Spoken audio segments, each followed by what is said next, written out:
नमस्कार मित्रांनो, मी सचिन शिंदे आपल्या समोर ध्यास वर्धीचा अकॅडमी युट्यूब चॅनल पाहतो. मित्रांनो, महत्वाचे घडामोडी. मित्रांनो, आज तारीख आहे 9 सप्टेंबरचे. आपण महत्वाचे घडामोडी पाहतोय. 9 तारखेचे सर्वचे सर्व घटक आपण पाहतोय मित्रांनो, जे आपल्याला प्रत्येक प्रश्नाला उपयुक्त असा घटक आहे. ठीक आहे, आपण सुरू करतो मित्रांनो. आजचा दिवस जर पाहायला गेला 1 सप्टेंबर 7वा इंडिया पोस्ट पेमेंट बँकेचा स्थापना दिवस, 2 सप्टेंबर जागतिक नारळ दिन, 3 सप्टेंबर गगनचुंबी इमारत दिन, 5 सप्टेंबर आंतरराष्ट्रीय धर्मदाय दिन, 6 सप्टेंबर राष्ट्रीय पुस्तक वाचन दिन, 7 सप्टेंबर आंतरराष्ट्रीय गिधाड जागरूकता दिन. हे सगळे दिन विशेष आपण काही बघतोय. ठीक आहे, आज 9 तारीख आहे. 9 तारखेचे आपले सगळे पॉईंट पाहिजे, आपल्याला महत्वाचे पाठ सगळे आपण घेऊन टाकूया. ठीक आहे. हा प्रश्न, भारताने पहिला फॅशन अंदाज सुरू केला, त्याचे नाव काय आहे? मित्रांनो, भारताने पहिला फॅशन अंदाज उपक्रम सुरू केलाय, त्याचे नाव काय असा प्रश्न विचारलाय. तर पाहायला गेलं विजन XT. लक्षात ठेवा, ऑप्शन नंबर 1 इज करेक्ट आहे. काय आहे हे? केंद्रीय मंत्री गिरिराज सिंह जे आहेत, गिरिराज सिंह यांनी हा उपक्रम सुरू केलेला आहे, है ना. गिरिराज सिंह हे भारतातील पहिला फॅशन उपक्रम विजन XT लॉन्च केलाय, जो फॅशन उद्योगाला परिपूर्ण मदत करतो, हाय की नाही.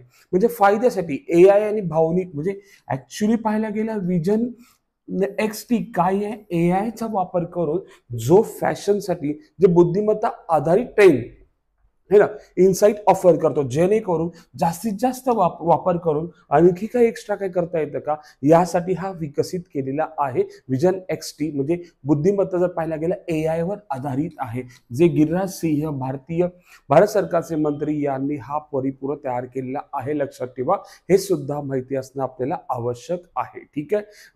आणि पाहायला गेलं तर लक्षात ठेवा, एक मॉडेल आहे. लक्षात ठेवा, AI मॉडेल आहे. लक्षात ठेवायची गोष्ट आहे, याचा ना डिव्हिजन, आपण त्याला विजन सुद्धा म्हणतो. म्हणजे विजन XT हा एक प्रकारे काय आहे? AI मॉडेल आहे. हे आपल्याला माहिती असणं आवश्यक आहे. पुढे नेक्स्ट क्वेश्चन, AI 2024 टाइम 100 सर्वात प्रभावशाली व्यक्तींमध्ये कोणत्या अभिनेतेचा उल्लेख आहे, असा प्रश्न आपल्याला केलाय. मित्रांनो, लक्षात ठेवा की कोणत्या अभिनेतेचा उल्लेख आहे, तर आपले अनिल कपूर यांचा उल्लेख आहे. मित्रांनो, जर आपण बघितलं टाइम मासिक जे आहे, टाइम मासिकानुसार AI मध्ये चांगले कर्तव्य करणारे हे लोकांचे नाव नोंदलेत. एकूण 4 प्रकार, ह्याच्यात 100 व्यक्तींची निवड केलेली आहे. त्यापैकी 4 भाग त्यांनी केलेले आहेत. किती भाग? 4. एक आहे नेते, दुसरं आहे कलाकार. बघा किती, 4 भागात कलाकार. लक्षात, नेते, कलाकार, विचारवंत है ना, झाले किती? 3. लक्षात ठेवा. आणि देश आणि पार्श्वभूमीतील व्यक्तींचे स्थान, देश आणि त्यांच्या पार्श्वभूमी या संबंधित असणारे व्यक्तिमत्व. एकूण 4 भाग त्यांनी केले. लक्षात ठेवा, 4 भागांचं नेतृत्व जो AI चा वापर करून जो जास्त चांगलं काम करतो, त्या व्यक्तींचं टाइम मासिकामध्ये 100 प्रभावशाली व्यक्तींचं नाव नोंदवण्याचं काम केलं जातं. त्यामध्ये आपल्या भारताचे, लक्षात ठेवा, अनिल कपूर यांचा सुद्धा उल्लेख झालेला आहे. आणखी काही भारतीय त्याच्यामध्ये लक्षात ठेवा, विनोद खोसला. लक्षात ठेवा, आणखी एक व्यक्ती आहेत विनोद खोसला, जे सगळे भारतीय व्यक्तींची नावं नोंदवलीत. लक्षात ठेवा, खोसला है ना. आता विनोद खोसला कोण आहे? भारत अमेरिकन उद्योजक आहेत. लक्षात ठेवा, उद्यम भांडवलदार आहेत. लक्षात ठेवायची गोष्ट आहे, उद्यम भांडवलदार आहेत. लक्षात ठेवा, उद्यम भांडवलदारामुळे त्यांनी चांगलं AI चा वापर करून जो केला, म्हणून त्यांचं टाइम मासिकाने 100 व्यक्तिशालीमध्ये नाव घेतलेले आहेत. हे सुद्धा आपल्याला माहित असणं आवश्यक आहे. दुसरे अमनदीप सिंग हे एक व्यक्ती आहेत. लक्षात ठेवा, यांनी सुद्धा AI चा वापर करून चांगलं काम करण्याचं काम केले. युनायटेड नेशन्स सेक्रेटरी जनरलचे ते तंत्रज्ञान दूत म्हणून काम करतात. लक्षात ठेवा, युनायटेड नेशन्सचे, लक्षात ठेवा, युनायटेड नेशनचे ते काय करतात मित्रांनो, खूप पॉईंट महत्वाचा की सेक्रेटरी जनरलचे तंत्रज्ञान दूत म्हणून ते काम करतात. आणि त्याच्यामध्ये त्यांनी मानवतावादीला AI चा वापर कसा करावा ह्याचा दृष्टिकोन त्यांनी परिपूर्ण सांगितलं. त्यांनी आवाज उठवला, त्यानुसार त्यांचं प्रभावशाली व्यक्तीमध्ये त्यांचं नाव सुद्धा घेतलं गेलेलं आहे. नेक्स्ट आहे द्वारकाधीश पटेल. आणखी एक व्यक्तीचं नाव आहे. लक्षात ठेवा, है ना. मग द्वारकाधीश पटेल कोण आहे तो? सर पाहायला गेलं तर लक्षात ठेवायची गोष्ट आहे की यांनी पाहायला गेलं भविष्याचे विषयी म्हणजे एखादी संभाव्यता प्रोत्साहन कसं असेल, म्हणजे एआय साठी भविष्यवाणी काय असेल, भविष्यामध्ये कशा प्रकारे आपण वापरावं आणि कुठल्या प्रकारे आपण काय करावं आणि भविष्याविषयी संपूर्ण अधिकार सर्व लोकांचं मन जागृत करण्याचं काम केलं म्हणून द्वारकाधीश पटेल यांचं सुद्धा टाइम मासिकाचं नाव आहे. आणि आणखी एक आहे आरती, लक्षात ठेवायची गोष्ट आहे, आरती प्रभाकर म्हणतो आपण त्यांना, ठीक आहे. आरती प्रभाकर यांचं सुद्धा टाइम मासिकाचं नाव आहे. यांचं काम काय, US office of science and technology, लक्षात ठेवायची गोष्ट आहे, पॉलिसी संचालक म्हणून ते काम करतात आणि तिथे एआय धोरणाला आकार देण्यात महत्वपूर्ण भूमिका त्यांनी केलेली आहे. आरती प्रभाकर कुठे केले मित्रांनो, त्यांनी पाहायला गेलं तर खासियत आहे कुठं की अमेरिकेमध्ये. दिव्या सिद्धार्थ, फक्त नाव सांगतो, दिव्या सिद्धार्थ, या सगळ्यांचे नाव मित्रांनो लिहून ठेवा. एखादा प्रश्न येईल की टाइम मासिकामध्ये 100 व्यक्तिशाली नावामध्ये कोण कोण व्यक्तींचं नाव आहे असे सुद्धा प्रश्न येऊ शकतात. त्यासाठी हे संपूर्ण पॉइंट आपल्याला महत्वाचा आहे. ठीक आहे, चलो नेक्स्ट क्वेश्चन मित्रांनो, की ANIDCO ला किती कोटी रुपयाचे पायाभूत सुविधांसाठी भारत सरकारने प्रकल्पासाठी व्यवस्थापन केले आहे. मित्रांनो किती कोटी, तर 72,000 कोटीची मदत केलेली आहे भारत सरकारने, 72,000 कोटी. मग सर याचा फुल नेम काय हो, ANIDC ते माहित पाहिजे, अंदमान निकोबार, अंदमान आणि निकोबार है ना, पूर्ण नाव निकोबार आयलँड, लक्षात ठेवा आयलँड, लक्षात ठेवा आयलँड है ना, integrated development, integrated development, DOVT लिहितो है ना, डेव्हलपमेंट, लक्षात ठेवा कॉर्पोरेशन है ना, एक संस्था आहे, लक्षात ठेवा. त्या संस्थेला सुविधा प्रकल्प म्हणजे जे काय पायाभूत सुविधा आहेत ना, त्या पायाभूत सुविधांसाठी परिपूर्ण मदत करण्यासाठी भारत सरकारने 72,000 कोटी रुपये दिले आहेत. म्हणजे काय, ट्रान्सशिपमेंट असेल, विमानतळ असेल, पर्यटन सुविधा असेल, सौर गॅस, सौर ऊर्जा, सौर गॅस असेल, या सर्वांसाठी यांनी काय केलंय, भारत सरकारने मदत केली आहे. 1978 मध्ये या आयलँड इंटिग्रेटेड कॉर्पोरेशन डेव्हलपमेंटची स्थापना झाली. लक्षात ठेवा यांचं एकच टार्गेट, या एजन्सीचं एकच टार्गेट आहे की बाबा पर्यटनाला वाव देणे, कृषीला महत्व देणे, लक्षात ठेवा खूप पॉइंट महत्वाचा, आणि मत्स्य पालनाला सुद्धा महत्व देणे. त्या अंतर्गत भारत सरकारने यांना काय दिले मित्रांनो, 72,000 कोटी दिले, जे पायाभूत विकास व्हावा अंदमान निकोबारचा, त्यासाठी त्यांनी काम केलेलं आहे. ठीक आहे, पुढचा प्रश्न, नेक्स्ट प्रश्न मित्रांनो, कोणत्या मंत्रालयाने अलीकडेच पोषण ट्रॅकर उपक्रमासाठी ई-गव्हर्नन्स 24 राष्ट्रीय पुरस्कार मिळवले. मित्रांनो आपल्या देशातल्या एका मंत्रालयाने मिळवले, लक्षात ठेवा. तर उत्तर आहे मित्रांनो, महिला व बाल विकास मंत्रालयाने मिळवलेला आहे. महिला व बाल विकास मंत्रालयाने मिळवला, लक्षात ठेवा हा पुरस्कार मिळवला मित्रांनो.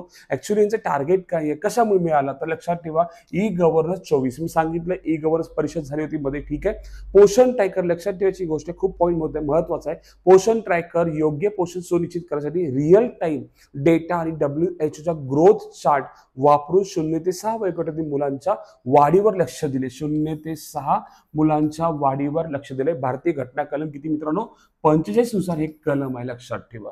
0 ते 6 वयोगट मुलांचं पोषण करणे भारतीय घटना कलम 45 मध्ये आहे. आणि या 0 ते 6चा चांगला पोषण कसा त्यांची वाढ होईल यासाठी खूप काही काम केले.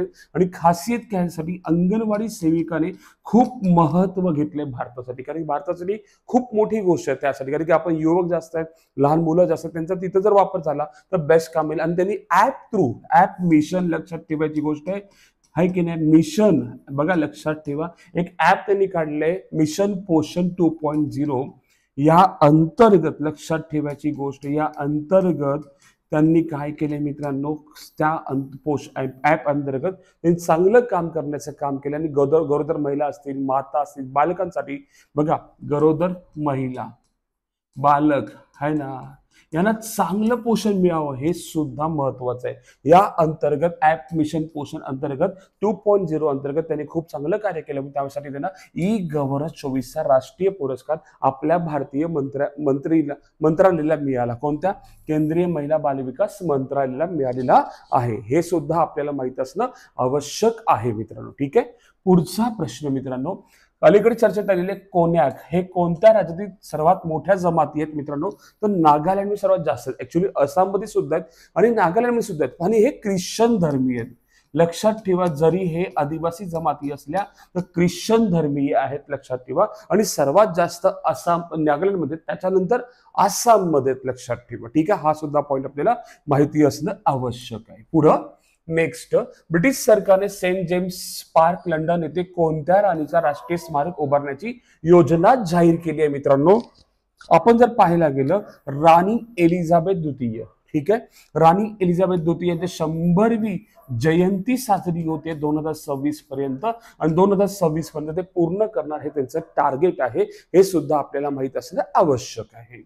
पुढचा प्रश्न, ही भारतातील पहिली सिलिकॉन कार्बाइड उत्पादन कोणत्या राज्याने सुरू केली? तर ओडिशा राज्याने सुरू केली. कार्बाइड उत्पादन कोणत्या राज्याने सुरू केली मित्रांनो? ओडिशा. मग ओडिशाचे मुख्यमंत्री कोण आहेत माहित पाहिजे आपल्याला, आहे ना? लक्षात ठेवायची गोष्ट आहे. काय काय बघा, प्रत्येक गोष्ट मोहन चरण माझी, लक्षात ठेवा, आहे ना? बघा, आपण उपयुक्त असा भाग घेतो, बस त्याच्या पलीकडे जात नाही आपण, लक्षात ठेवा. ठीक आहे. आणि पहिला सिलिकॉन कार्बाइड उत्पादन सुविधाचे भूमिपूजन केले आहे, हे सुद्धा माहिती असणं आवश्यक आहे. 620 कोटी रुपये गुंतवणूक करून, लक्षात ठेवा, हा प्रकल्प त्यांनी सुरू केला. भारतातील पहिला प्रकल्प आहे. खूप पॉइंट महत्वाचा. ऍक्च्युली याला मदत कोण करते? IIT भुवनेश्वर मदत करते. आणि भुवनेश्वर अंतर्गत, लक्षात ठेवा, हे संपूर्ण काम करण्याचं ते काम करत आहेत. हे सुद्धा आपल्याला माहिती असणं आवश्यक आहे. पुढे नेक्स्ट क्वेश्चन, आशियातील ऑलिम्पिक परिषदेचे भारतीय व्यक्ती म्हणून कोण अध्यक्ष झाले आहेत? तर उत्तर आहे रणधीर सिंग झालेले आहेत. मित्रांनो, रणधीर सिंग हे अध्यक्ष झालेत, हे सुद्धा आपल्याला माहिती असणं आवश्यक आहे. कारण की असे सुद्धा प्रश्न फिरू शकतात की बाबा हा प्रश्न येण्याची जास्त चान्सेस, कारण की कोण आशियातील ऑलिम्पिक परिषदेचे पहिले भारतीय अध्यक्ष, म्हणजे आपल्याला फर्स्ट अध्यक्षपद मिळालंय भारताला आशियाच्या ऑलिम्पिक मध्ये, लक्षात ठेवा. ऍक्च्युली हा 44व्या आम सभेत, ऑलिम्पिकच्या आम सभेत हा निर्णय घेण्यात आला की फर्स्ट टाइम भारतीयला रणधीर सिंग यांना अध्यक्षपद मिळालेलं आहे. हे सुद्धा माहीत असणं आपल्याला आवश्यक आहे. ते आशियाई क्रीडा पदकासह माजी नेमबाज सिंगचा क्रीडापासून इतिहास आहे, लक्षात ठेवा. ते नेमबाजी खूप मोठा संबंध आहे आणि आशिया संघटना ते काय खूप मोठी भूमिका सुद्धा त्यांनी घेतलेली आहे, है की नाही? आणि त्यांना 1979 मध्ये, लक्षात ठेवा, त्यांना अर्जुन पुरस्कार सुद्धा मिळाला आहे. हे सुद्धा माहिती असणं आपल्याला आवश्यक आहे. चलो पुढे जाऊया आपण. नेक्स्ट क्वेश्चन, क्रिस्टियानो रोनाल्डो 900वा गोल कोणत्या देशासोबत खेळताना केला? तर उत्तर आहे क्रोएशिया सोबत त्याने केला. त्यांचं स्वप्न होतं की मी एक दिवशी 900वा गोल करेन, आणि माझं स्वप्न पूर्ण करण्यासाठी त्यांनी प्रयत्न केलं. आणि 2002 पासून हा व्यक्तिमत्व खेळतायत. वय 39 वर्ष त्यांचं वय आहे, लक्षात ठेवा. आणि तुम्ही आता पाहिलं तसं युट्यूबवर सर्वात जास्त मिलियन्स त्यांचेच आहेत सध्या, हे सुद्धा माहित असेल, सबस्क्रायबर. ठीक आहे, 2002 पासून ते खेळतायत आणि 39 वर्षाचे आहेत, आणि त्यांनी 900 गोल पूर्ण केलेले आहेत. मेस्सीला सुद्धा मागे टाकले, लक्षात ठेवा. त्यांनी मेस्सीला पूर्णपणे मागे टाकले आणि त्यांनी परिपूर्ण खूप काही पॉइंट केले. ठीक आहे, ओके. 2002 पासून सुरुवात झाली, 39 वय आहे आणि 900 गोल केले आहेत. क्रोएशिया सोबत 900वा गोल केला. ठीक आहे. हा, नुकतेच NDBचे नवीन सदस्य कोणाला बनवण्यात आलेले आहेत असा प्रश्न आहे, लक्षात ठेवा. ठीक आहे, हा सुद्धा पॉइंट आपल्याला माहिती असणं आवश्यक आहे, कारण की असे सुद्धा प्रश्न पडतात. आता NDB म्हणजे काय हो सर? ब्रिक्सची एक बँक आहे, लक्षात ठेवा. बरोबर, ब्रिक्सची एक बँक आहे, ते ब्रिक्सची बँक ती काम करते, लक्षात ठेवा. आपल्याला हे सुद्धा माहिती असणं आवश्यक आहे. अल्जेरिया, नायजर, लिबिया यापैकी उत्तर काय? अल्जेरिया त्यांनी काय केले? सदस्यपद केलेलं आहे. हे सुद्धा आपल्याला माहिती असणं आवश्यक आहे, लक्षात ठेवा. सदस्य त्यांना केलेलं आहे. बघा, ऍक्च्युली पाहायला गेलं तर ह्याची सुरुवात काय झाली? 2014च्या ब्रिक्स, ही ब्रिक्स अंतर्गत येते, है ना?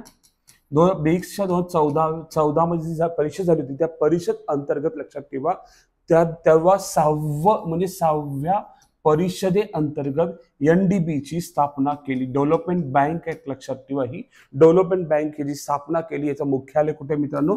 चीनमध्ये. कुठे? चीनमध्ये, लक्षात ठेवा. चीनमध्येचं मुख्यालय. सध्या प्रमुख कोण आहेत? डिल्मा रोसेफ.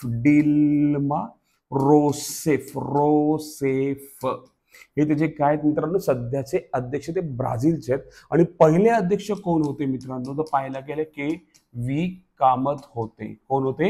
KV कामत होते. हे सुद्धा आपल्याला माहिती असणं आवश्यक आहे. ठीक आहे, पुढे नेक्स्ट क्वेश्चन, कोणत्या मंत्र्यांनी नोटरी पोर्टल सुरू केले आहेत, है ना? आता कोणत्या मंत्र्यांनी नोटरी पोर्टल सुरू केले आहेत भारतात असा प्रश्न आपल्याला विचारला गेलाय मित्रांनो.